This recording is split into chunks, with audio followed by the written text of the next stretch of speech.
Chapter 17. How They Came to Bunbury. Wandering through the woods without knowing where you are going or what adventure you are about to meet next is not as pleasant as one may think. The woods are always beautiful and impressive, and if you are not worried or hungry, you may enjoy them immensely. But Dorothy was worried and hungry that morning, so she paid little attention to the beauties of the forest and hurried along as fast as she could go. She tried to keep in one direction and not circle around, but she was not at all sure that the direction she had chosen would lead her to the camp. By and by, to her great joy, she came upon a path.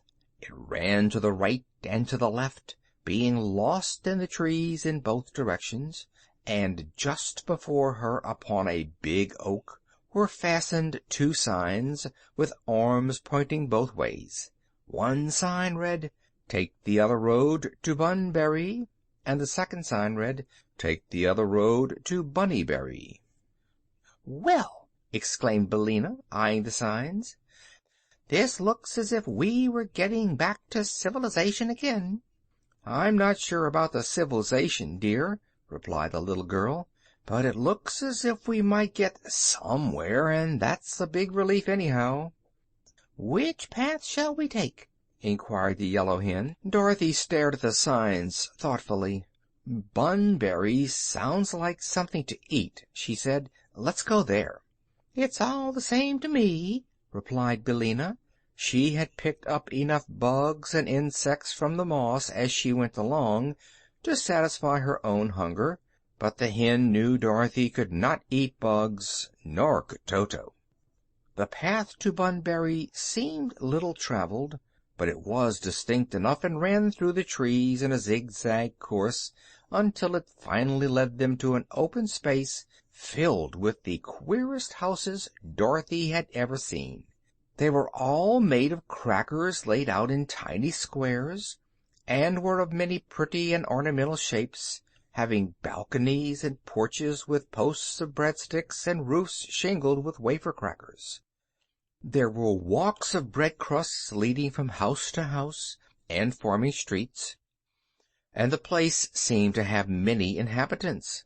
When Dorothy, followed by Billina and Toto, entered the place, they found people walking the streets or assembled in groups talking together or sitting upon the porches and balconies.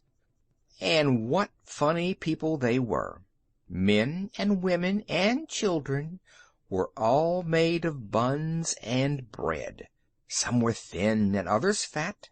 Some were white, some light brown, and some very dark of complexion. A few of the buns, which seemed to form the more important class of the people, were neatly frosted. Some had raisins for eyes and currant buttons on their clothes. Others had eyes of cloves and legs of stick cinnamon, and many wore hats and bonnets frosted pink and green. There was something of a commotion in Bunbury when the strangers suddenly appeared among them.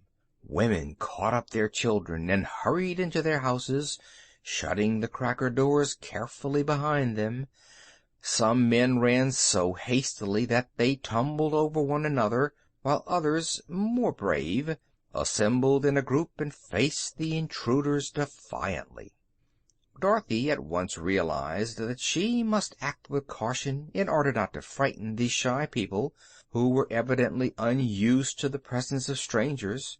There was a delightful, fragrant odor of fresh bread in the town, and this made the little girl more hungry than ever.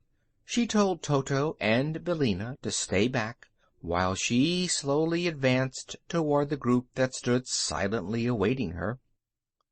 "You must excuse me for coming unexpected," she said softly, "but I really didn't know I was coming here until I arrived. I was lost in the woods, you know, and I'm as hungry as anything." "Hungry!" they murmured in horrified chorus. "Yes, I haven't had anything to eat since last night's supper," she exclaimed. "Are there any edibles in Bunbury?" They looked at one another undecidedly, Then one portly bun man, who seemed a person of consequence, stepped forward and said, "Little girl, to be frank with you, we are all edibles. Everything in Bunbury is edible to ravenous human creatures like you, but it is to escape being eaten and destroyed that we have secluded ourselves in this out-of-the-way place, and there is neither right nor justice in your coming here to feed upon us." Dorothy looked at him longingly. "You're bread, aren't you?" she asked. "Yes, bread and butter. The butter is inside me, so it won't melt and run. I do the running myself." At this joke all the others burst into a chorus of laughter, and Dorothy thought they couldn't be much afraid if they could laugh like that. "Couldn't I eat something beside people?" she asked. "Couldn't I eat just one house, or a sidewalk, or something? I wouldn't mind much what it was, you know." "This is not a public bakery, child," replied the man sternly. "It's private property. I know, Mr. "My name is C. Bunn, Esquire," said the man. "C stands for cinnamon. And this place is called after my family, which is the most aristocratic in the town." "Oh, I don't know about that," objected another of the queer people. "The Grahams and the Browns and Whites are all excellent families, and there is none better of their kind. I'm a Boston Brown myself." "I admit you are all desirable citizens," said Mr. Bunn rather stiffly, "but the fact remains that our town is called Bunbury."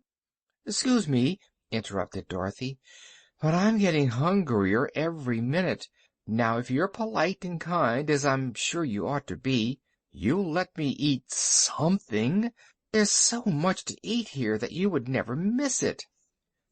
Then a big puffed-up man, of a delicious brown color, stepped forward and said, "I think it would be a shame to send this child away hungry, especially as she agrees to eat whatever we can spare and not touch our people." "So do I, Pop," replied a Roll who stood near.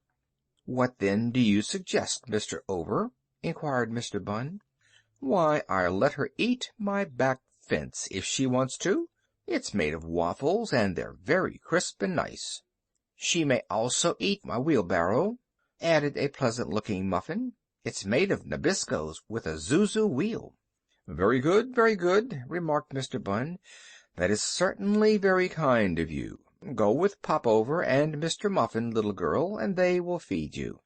"Thank you very much," said Dorothy gratefully. "May I bring my dog Toto and the yellow hen? They're hungry, too." "Will you make them behave?" asked the Muffin. "Of course," promised Dorothy. "Then come along," said Popover. So Dorothy and Billina and Toto walked up the street, and the people seemed no longer to be at all afraid of them. Mr. Muffin's house came first, and as his wheelbarrow stood in the front yard, the little girl ate that first. It didn't seem very fresh, but she was so hungry that she was not particular. Toto ate some too, while Billina picked up the crumbs.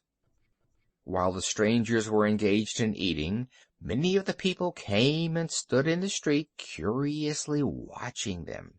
Dorothy noticed 6 roguish-looking brown children standing all in a row, and she asked, "Who are you, little ones?"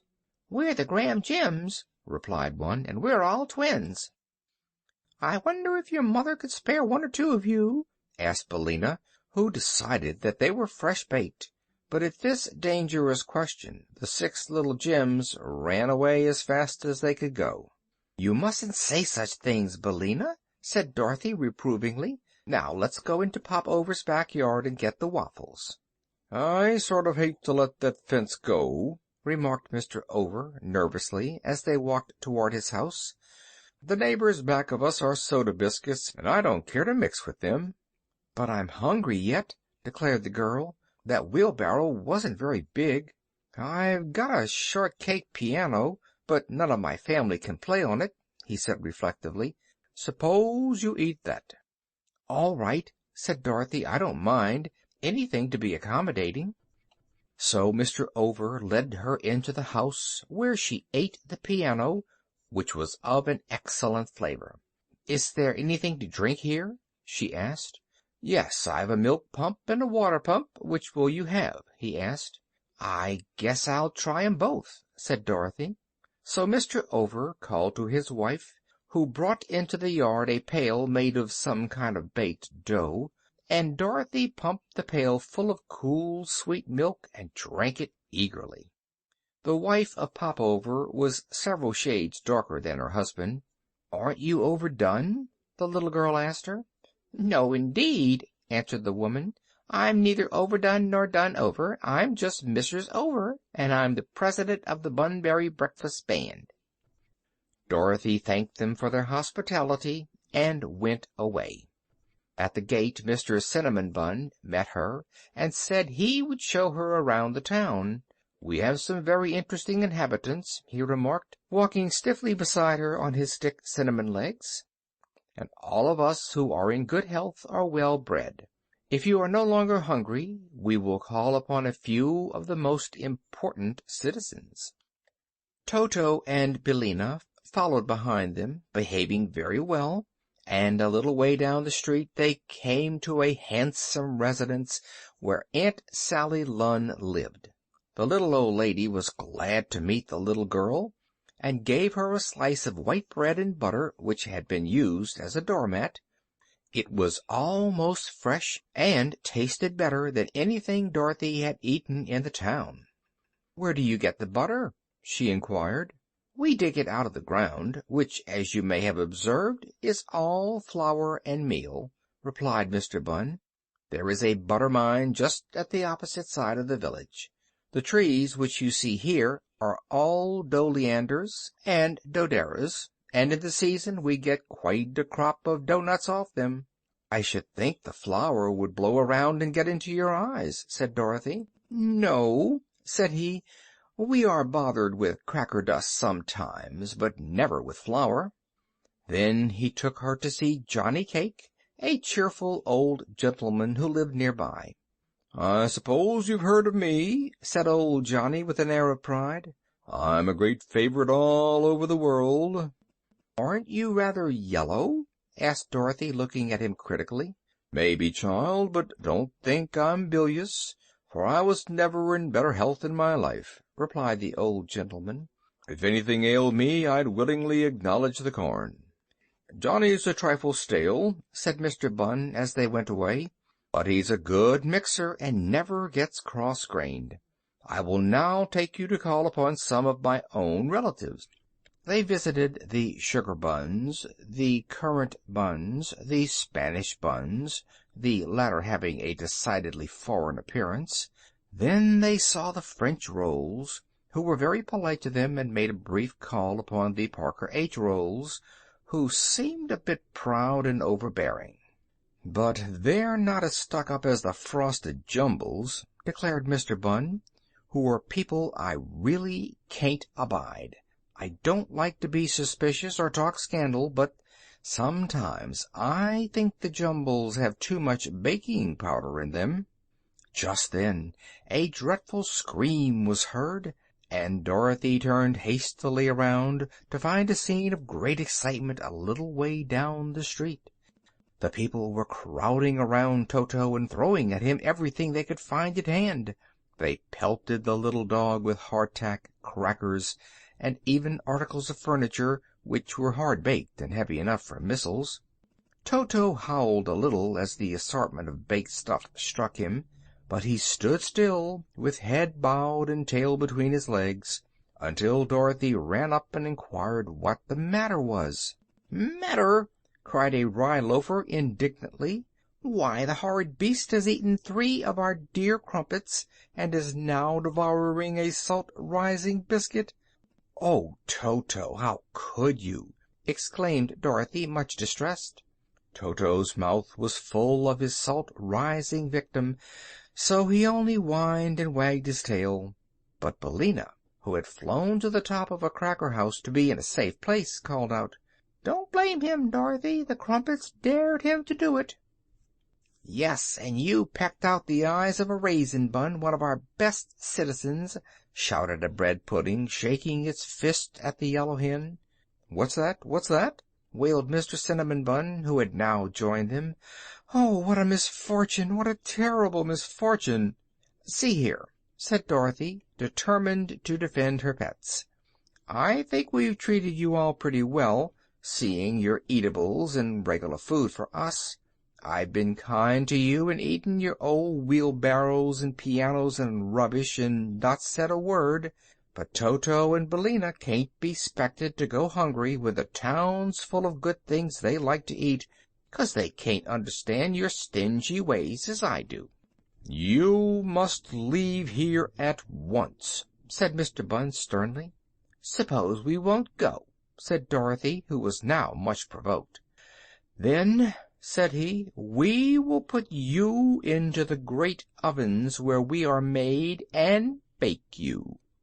Dorothy gazed around and saw threatening looks upon the faces of all. She had not noticed any ovens in the town, but they might be there nevertheless, for some of the inhabitants seemed very fresh. So she decided to go, and calling to Toto and Billina to follow her, she marched up the street with as much dignity as possible, considering that she was followed by the hoots and cries of the buns and biscuits and other baked stuff. End of chapter 17.